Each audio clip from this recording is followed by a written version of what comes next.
보혜씨 왔어? 뭐 하세요? 아, 오늘 한 판 붙으려고. 누구랑요? 지수 일로 와. 지수요? 지수 일로 와, 권투!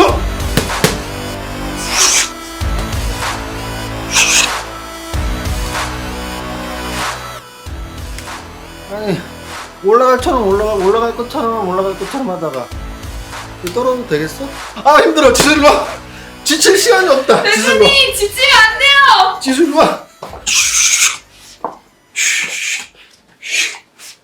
구독자 여러분, 자, 오늘 지수와 싸우는 퍼포먼스를 했는데요. 이게 진짜로 제 글러브예요. 이 정륜할 때 리 제이 써있고, 제가 사실은 지수가 안 좋을 때 양봉제라는 걸 합니다. 양봉제를 아주 간단히 보여드렸고요. 빨간 선글라스, 흔하지 않은 선글라스죠. 양봉제를 하기 위한 선글라스였고요. 빨간 글러브.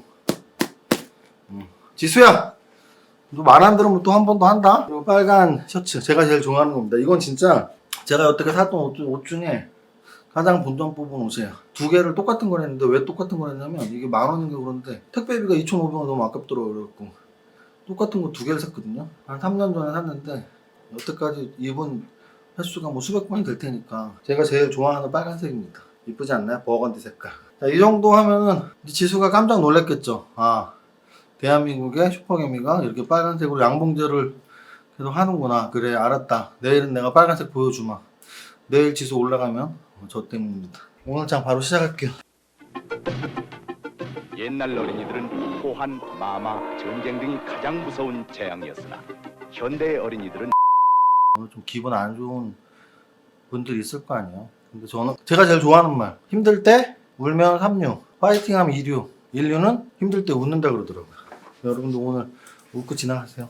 자, 오늘 시장을 보는 눈 보겠습니다. 일단은 거래소 지수 상으로 거의 1%대가 빠졌기 때문에 이렇게 이쁘게 오른 종목은 많지 않아요. 네이버 죄송합니다. LG화학 1.4% 올랐지만 지금 위치가 막 이쁜 위치는 아니고, LG생활건강은 오히려 저는 조금 이뻐 보여요. LG생활건강 오늘 1.4% 올랐고, 현대모비스 1.3%. 현대모비스는 현대글로비스와 함께 지금 축이에요. 어떤 축?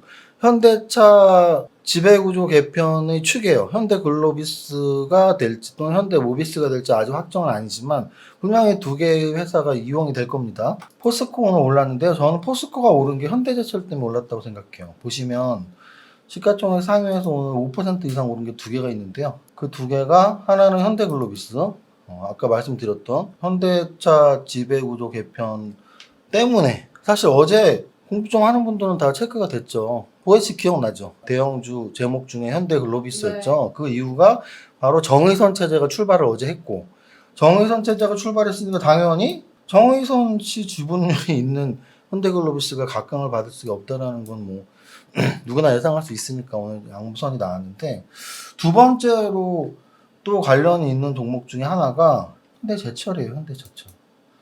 현대제철을 보면 역시 현대차 관련주고요. 기아차의 지분이 있고, 심지어 정몽구 회장님이 11% 지분이 있어요. 그래서 오늘 그게 좀 부각이 돼서 오늘 현대제철이 7%나 올랐습니다. 그래서 오늘 현대차 그룹주 중에서 현대글로비스만 올랐다고 하면 안 된다. 왜? 현대제철도 올랐다. 그리고 포스코의 상승에도 영향을 미쳤을 것이다. 근데 상승 종목으로 하려면 현대제철이나 현대글로비스 하면 되는데 어제 했잖아. 그래서 뭐 할까 하다가 하락 종목으로 이름 넣을게요. 하락 종목에서는 넷마블을 넣을게요. 왜냐면 넷마블의 하락률이 시가총액 상위 그룹 10조짜리 치고는 많이 떨어졌어요. 9%. 그럼 넷마블은 제가 예전에 좋아했던 모두의 마블 게임 키면 넷마블 이렇게 소리가 나죠. 근데 모두의 마블 현질 진짜 많이 했었는데, 그 주사위 진짜 좋은 거 먹으려고 하루에 현질 5만원씩 하고 그랬었는데, 근데 어쨌든 넷마블이 상장되고 나서 그렇게 주목을 못 받았습니다. 사실 NC소프트에 비해서. 근데 최근 들어서 6월부터 거의 10만원에서 20만원까지 갔는데, 이거는 넷마블이 게임 장사를 잘했다기보단 투자를 잘했다라는 건 누구나 알 수 있을 것이고요. 그 투자 중에 하나가 이제 빅히트 그리고 카카오 게임즈였죠. 근데 카카오 게임즈 벌써 상장됐고, 빅히트 오늘 상장됐습니다. 상장된 날 넷마블이 9% 빠졌다라는 걸 기억하시라고요. 그럼 앞으로 안 속잖아. 뭘 안 속아요? 어떤 이벤트가 있을 때 이벤트 전에 미리 팔고 나오는 거다 라는 걸 기억하셔야 돼요. 대선도 마찬가지고요. 이런 신규 상장도 마찬가지고요. 이벤트가 있을 땐 항상 그 전에 나오는 거다. 이렇게 기억하시면 됩니다. 다만 제가 신규 상장에 관련된 이벤트 관련주들은 두 개가 있다고 그랬죠. 지분 관련주하고 동종업종 관련주. 지분 관련주는 미리 나오는 게 맞아요. SK하고 SK바이오팜, 넷마블하고 지금 빅히트를 보면 거의 한 달 전에 미리 나오는 게 맞습니다. 다만 동종업종 관련주들은 저는 꼭 미리 나갈 필요는 없다고 봐요. 왜냐하면 삼성바이오로직스가 상장됐다고 바이오가 죽는 게 아니고 SK바이오팜이 상장됐다고 바이오가 죽는 게 아니듯이 빅히트가 상장됐다고 기획3사가 죽는 건 저는 아니라고 생각해요. 그래서 오늘 기획3사는 좀 하락을 할 때 기획3사는 이렇게까지 하락할 필요는 없는데 라는 생각을 했습니다. 상대적으로 빅히트 얘기는 조금 다시 이따가 다시 할 거니까 그때 기획3사 얘기 다시 할게요. 그래서 오늘 어쨌든 시가총액 비중 이 큰 종목에서는 상승 종목을 안 하고 하락 종목을 했다. 야, 너는 그러면 도대체 종목을 시가총액 큰 종목, 거래대금 많은 종목, 상승률이 높은 종목 하나씩 뽑는 거 알겠는데 그걸 뭐 사라는 거니 팔라는 거니 뭐 오른 거 하니 내린 거 하니 이런 것들을 통해서 시장을 읽는 눈을 보여드리는 겁니다. 자, 두 번째, 거래대금 관련주로 보면 오늘 거래대금은 사실은 빅히트가 1등이에요. 그래서 오늘 썸네일 제목은 무조건 거래대금 쪽에서 빅히트예요. 그럼 빅히트는 오늘 무엇을 보여줬냐? 제가 예전에 한번 그 말씀을 드렸었는데 경제학에서의 거미집 이론이라는 걸 말씀을 드린 적이 있습니다. 기억나실 거예요. 한번 찾아가 보세요.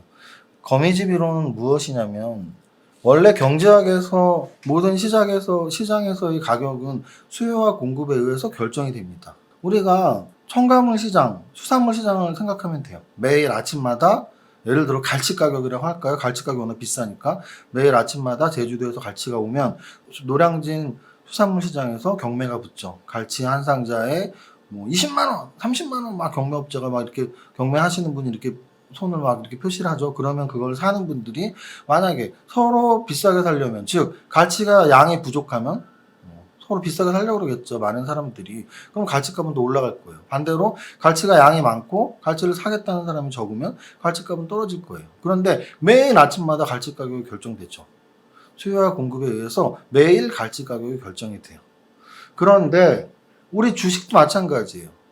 주식 시장에서 주식의 가격, 주가가 결정되는 데는 수요와 공급이 가장 중요한 가격을 이루는 법칙이에요. 수요와 공급이 만나는 곳에서 가격이 결정돼요.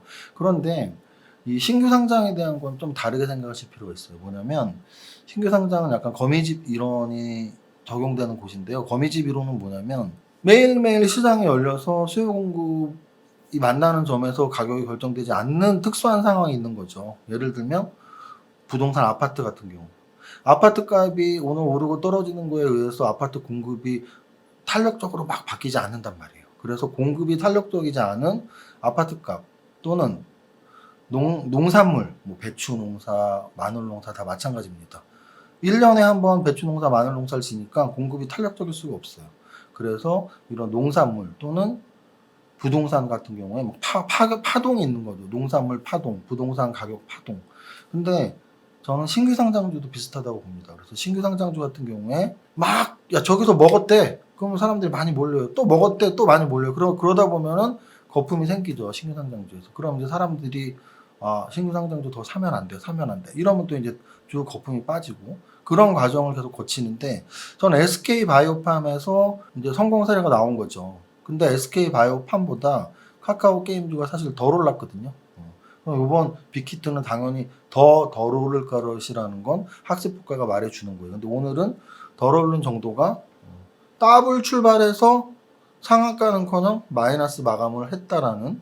근데 이제 뭐 더블 출발이니까 오늘 빅히트 같은 경우에 시초가가 얼마였냐면 27만 원이 시초가였으니까요. 공모가는 13만 5천 원이잖아요. 그러면 13만 5천 원에서 종가는 아직도 공모가보다 높은 수준. 그래서 이게 눈높이를 어디다 맞추느냐에 따라 다른 거예요. 공모가에 맞췄으면 더블 출발했으니까 그런 거지. 근데 만약에 여태까지 SK바이오팜이나 카카오 게임즈처럼 따상상은 기본 아니야? 기본 아니요. 세상에 그런 게 어딨어. 헌법에 나와 있는 것도 아니고. 그래서 오늘 어쨌든 빅히트는 그런 논리로 거래는 많이 됐지만 더블 출발 가격도 지키지 못했다. 그 다음에 거래가 많이 된 게 뭐 오성첨단 소재는 그때 대마 관련주라고 말씀을 드렸었죠. 뭐 KC 같은 경우에 오늘 한국전자홀딩스랑 같이 지분 관련으로 같이 많이 오른 종목, KPM테크는 어제 올랐던 진단 키트 관련주, 이오플로우 같은 경우는 신규 상장주인데요. 이거는 이따가 상승률 상위 종목에서 유니슨 같은 경우는 오늘 저게 나왔었어요. 오늘 장중에 유니슨이 거래 정지가 30분이 됐었거든요. 그 이유를 또 궁금해 하시는 분들이 있던데, 유니스 같은 경우에 오늘 1356억, 여기 나오죠. 1356억 계약 공시가 나왔죠. 전년 대비 급증한 매출액 공시가 나올 때는 30분 정도 거래가 정지돼요. 그래서 이 분차트를 보면은 거래가 정지된 시간이 있습니다. 여기 지금 어디가 거래가 정지가 됐을까요? 여기 거래가 정지됐네요. 그죠? 여기 30분 동안 거래가 정지됐었습니다. 한 1시 정도에 거래가 정지됐다고 보시면 돼요. 그래서 오늘 거래대금에서는 빅히트를 말씀드리면 되고요. 마지막으로 보고 싶은 건 상승률 상위 종목이죠. 상승률 상위 종목에서 오늘 상한가가 모아텍, 에스코넷, TS 인베스트먼트 이렇게 상한가가 3개 나왔고, 30위권이 7%면은 오늘 상승률이 굉장히 낮았던, 그래서 지수가 많이 빠졌기 때문에 상승률도 낮았다고 생각하시면 되고, 상승률 상위 종목에서 좀 눈에 띄는 건 코리아센터라고 제가 성장률을 좀 좋다고 생각했던 종목이 있는데, 오늘 무증 발표 나와서 올랐고요. 유니슨 방금 말씀드렸고, 테린포장 같은 경우에 상승 이유는 오늘 대양제지라는 종목이 공장에 화재가 났습니다. 그래서 테린포장을 비롯해서 아세아제지나 이런 종목들이 화재 관련해서 상승을 했고요. 오늘 제가 상승률에서 꼽고 싶은 종목은 이오플로우라는 종목이에요. 그 이유는 이제 여러분들이 저런 거를 보시면 돼요. 주식 이제 하신 지 얼마 안 되신 분들은 SK 바이오팜, 카카오 게임즈, 오늘 빅히트 이런 막 하반기 되어 신규 상장되는 거에서 어떻게 수익을 낼까? 근데 신규 상장은 사실은 거의 뭐 일주일에 한두 종목씩 나오고요. 이런 흙속의 진주 같은 종목들을 보세요. 이 종목 같은 경우는 공모가가 제가 알기로 19,000원, 20,000원 선이었으니까 첫날에 뭐 공모가 더블 따상 이런 게 아니고 그냥 음선으로 끝났어요. 공모가 근처에서. 근데 한 열흘 정도 조정받더니 제가 좋아하는 신고가를 25,000원에서 뚫었죠. 여기서. 이날 뚫고 나서 지금 44,000원까지 2배가 올랐습니다. 그리고 자기 몸통 이상 막 거래가 돼요. 그래서 여러분들이 뭐 빅히트, SK 바이오팜, 카카오 게임즈가 다가 아니고 이렇게 상장되는 종목 중에서 이 종목 같은 경우는 저런 종목이거든요. 의료기기 관련주의 기술성장 기업부죠. 그래서 의료기기 관련주, 기술성장 기업부 종목이 이런 움직임이 나오는 것도 있다. 이렇게 참고로 좀 말씀을 드립니다. 오늘 시장을 보는 눈 정리해 드릴게요. 첫 번째는 대형주에서는 넷마블이 급락하고 있었던 이유는, 떨어지고 있었던 이유는 오늘 빅히트 상장 사전에 이미 꼭지를 찍었던 거고, 오늘 더 빠졌다. 앞으로 어떤 관련주가 있을 때, 이벤트가 있을 때 미리 빠져나와야 된다는 생각은 꼭 갖고 있자. 특히 지분 관련주는. 그리고 두 번째에서 거래대금 관련주에서는 오늘 뭐를 했냐면 빅히트를 했죠. 그래서 빅히트가 오늘 상장 첫날인데 따상을 못했다. 따상을 못했다고 이거 왜 이러냐? 원래 따상 못하는 게 기본이고. 그러니까 SK 바이오팜과 카카오 게임즈가 좀 특이했던 거다. 이렇게 보시고요. 다만 빅히트는 제가 보기에 오늘 음선으로 나와서 여기를 고점으로 두기에는 좀 조금 아쉬운 종목이다. 다만 시총의 한계는 있어요. 이게 지금 어떤 시총 한계는 뭐냐면 SK 바이오팜은 제약바이오주죠. 근데 제약바이오주가 10조가 넘었어? SK 바이오팜 말고도 10조 넘는 제약바이오주 있는데, 많은데. 그러면 카카오 게임즈가 3조, 4조가 넘었어? 게임주 중에 10조 넘는 거 많은데. 근데 빅히트가 오늘 10조 했단 말이에요. 엔터주가 10조가 넘었어? 10조 넘는 거 없는데. 이 차이예요. 그래서 이 동종업종의 비교 시총이 너무 낮았다. JYP나 YG나 SM이나 뭐 평균값이 1조밖에 안 되는데 갑자기 10조짜리가 나왔다. 이건 뭐 비교 대상이 될 수가 없으니까, 이게 누구랑 비교해서 더 올라가야 돼 이런 게 없으니까 오히려 반대로, 야, 쟤네는 저기 있는데 얘만 올라가? 그러면 얘가 떨어지든지 얘네가 올라가든지. 그래서 제가 기획3사는 좀 더 보셔도 된다고 말씀드리는 게, 기획3사 입장에서는 10조짜리가 있으니까 올라가야 될 목표가 생긴 거잖아요. 이렇게 보면 기획3사는 제가 보기에 빅히트가 상장됐다고 끝날 수는 없습니다. 그래서 여기까지 설명드리면 되고, 거래 대금이 빅히트면 이제 상승률에서는 이오플로우인데, 이거가 어떤 종목이냐면 신규 상장된 지 한 2달 됐는데 한 열흘 만에 공모가 전고점 돌파하더니 지금 거기서 2배가 났다. 그래서 뭐 따상상 이런 게 중요한 게 아니고 상장되는 종목은 많이 있으니까 여러분들이 좀 공부를 해나가시면 공모가 대비 2배가 오르는 종목이 어떤 종목인지 공통점을 한번 찾아볼 수 있다. 뭐 이런 대표님 근데 그 상장되는 종목을 어떻게 미리 알 수 있어요?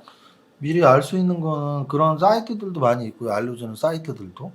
그리고 또 하나는 그런 여러분들이 보는 HTS에서 일정이 다 나와 있습니다. 상장 일정들이. 그래서 여러분들이 뭐 사이트를 찾아보거나 아니면 HTS의 상장 일정들을 찾아보시면 돼요. 그래서 그런 것들을 미리 알고 특히 공모하는 분들은 사실 미리미리 알아도 되지만 공모 신청까지 안 하시는 분들은 그냥 그날 아침 보면 돼요. 그 전주부터 이렇게 일정들 나와 있으니까. 그래서 체크를 각자 해보시면 됩니다.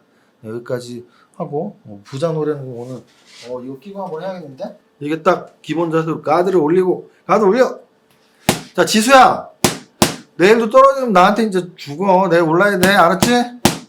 자 부자 노래 부르겠습니다. 나는 10년 안에 100억 부자 될 거야. 이세무사 부자 공식 지하라면 돼. 여기까지 하겠습니다. 여러분들이 100억 부자 되는 그날까지 제가 언제나 함께 하겠습니다. 파이팅!